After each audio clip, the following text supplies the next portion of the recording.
예, 대표님 올해 수고 많으셨습니다. 그 모두 발언에서 그 법 왜곡죄 언급 주셨는데요. 그 이석연 국민통합위원장이 이제 이것만 안 된다 요청하시기도 했고, 그 당내 의원님들 사이에서도 좀 신설 자체가 부적절하다는 지적이 있는데, 이제 그대로 좀 추진을 하신다면 우려나 부작용 같은 거 이제 어떻게 최소화하실 건지, 이제 처리 시점이나 그 공론화 계획 같은 게 혹시 어떻게 돼 있는지 여쭙습니다.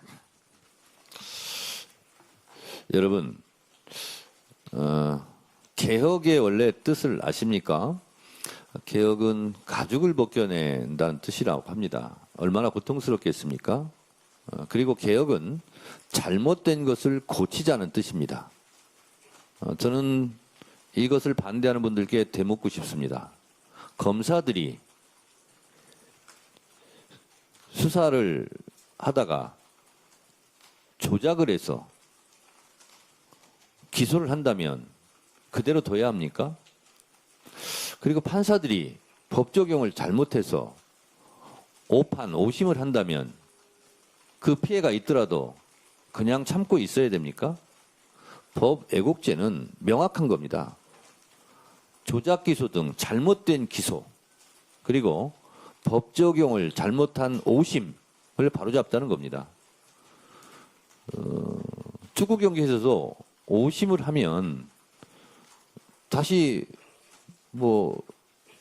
그게 뭐죠? 다시 이렇게 비디오 판독기를 통해서 다시 바로잡지 않습니까?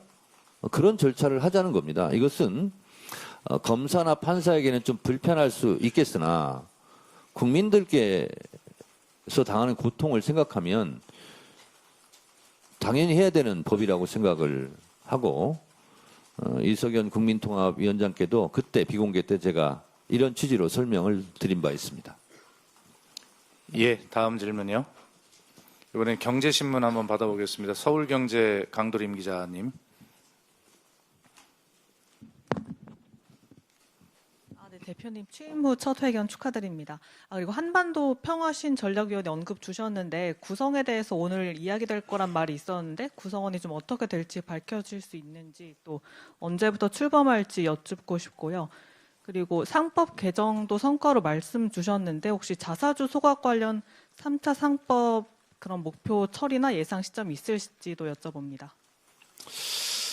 네, 조금 이것은 길게 말씀을 드리겠습니다. 우리나라는 수출로 먹고 사는 나라입니다. 그래서 외교가 굉장히 중요합니다. 경제 구조도 대외 의존성이 커서 외교가 망하면 경제도 망하고 외교가 흥하면 경제도 흥하는 그런 구조입니다. 따라서 우리가 외교 역량을 키우고 외교를 잘하는 것은 경제가 잘 되는 길이고 국민들이 행복하게 사는 길이고 국민의 삶의 질을 높이는 민생과도 직결되는 문제입니다.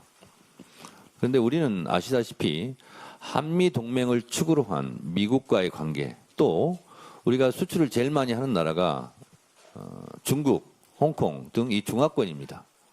따라서 균형 외교를 해야 됩니다. 그것이 그냥 필요한 것이 아니라 우리의 경제의 핵심적인 요소이고 우리가 잘 사는 문제의 또 핵심이기도 합니다.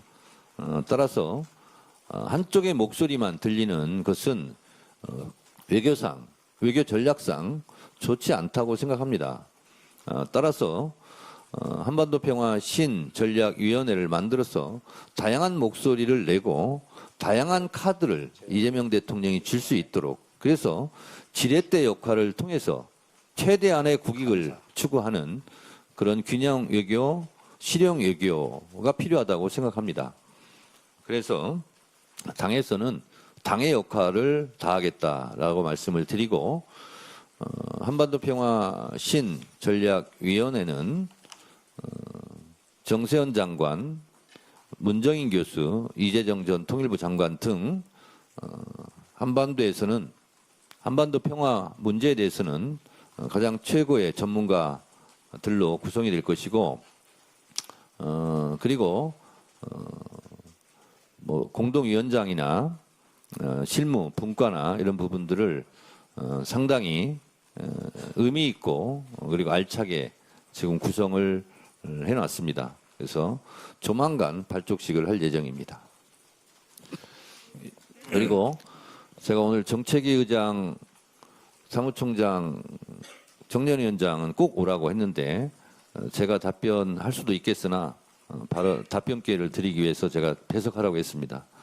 자사주 소각 문제는 우리 한정희 정책위 의장께서 짧게 한 말씀 하시죠. 네, 자사주 소각 관련해서는 제3차 상법 개정안은 이미 법안은 발의가 되어 있는 상태이고 법사위가 그동안 이제 너무 많은 법안들을 처리하면서 시간이 조금 없었는데 연내라도 법사위 내의 논의 구조가 일정 부분이라도 진행을 됐으면 좋겠다 저희는 요청을 계속 하고 있는 상태이고요. 늦다 하더라도 내년 1월 정도에는 1월 국회 정도에는 처리할 수 있지 않을까 그렇게 예상하고 있습니다. 예, 다음 질문은 간사 찬스를 한번 드리겠습니다. 여러분들 위해서 노력하시는 우리 간사단의 오늘 우리 뉴스의 한재혁 우리 간사 참석하셨는데 우리 한재혁 간사에게 발언. 간사가 얼마 전에 바뀌지 않았습니까?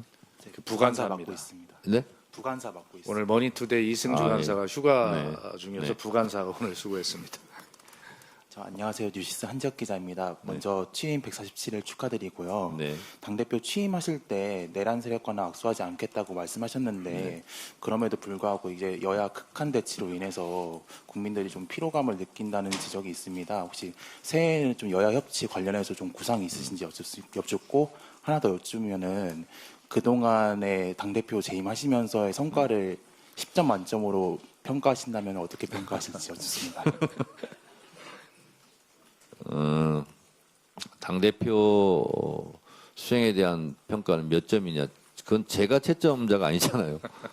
여러분들이 채점자고 국민들이 채점자이기 때문에 그 부분은 제가 말하는 것은 적절하지 않고요. 사실 전당대회 당선 직후 인터뷰를 하면서 제가 내란 세력과는 악수하지 않겠다 한 부분은 사실은 상징적인 정치적 수사였는데 진짜 악수하면 안 된다. 주변에 또 막 그런 얘기도 하고 그래서 여러 우여곡절이 있었습니다. 한간에는 저에게 당대표가 야당복이 있다 이렇게 얘기하는 사람도 있습니다. 국민의힘 장동혁 대표가 정청래 대표를 굉장히 많이 돕고 있다.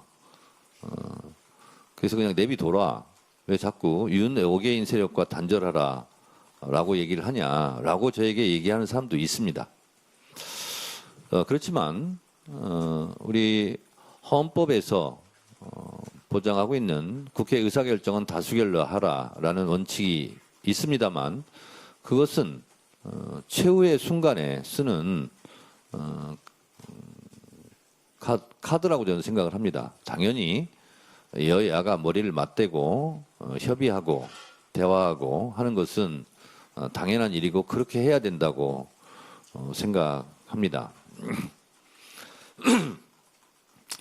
문제는 전제 조건이 있습니다. 12.3 비상계엄 내란에 대해서 국민의힘에서 진정으로 공식적으로 당대표가 사과한 적이 있습니까? 국민들에게 그렇게 큰 피해를 주고 또 경제에도 엄청난 악영향을 끼쳤으면서도 진정으로 사과하고 반성한 적이 있습니까? 그리고 아직도 윤 어게인을 외치고 부정선거 음모론을 주장하는 자들과 단절하지 않고 오히려 손잡고 그들과 한 목소리로 반헌법적, 반민주적 주장을 하는 부분에 대해서도 타협해야 됩니까?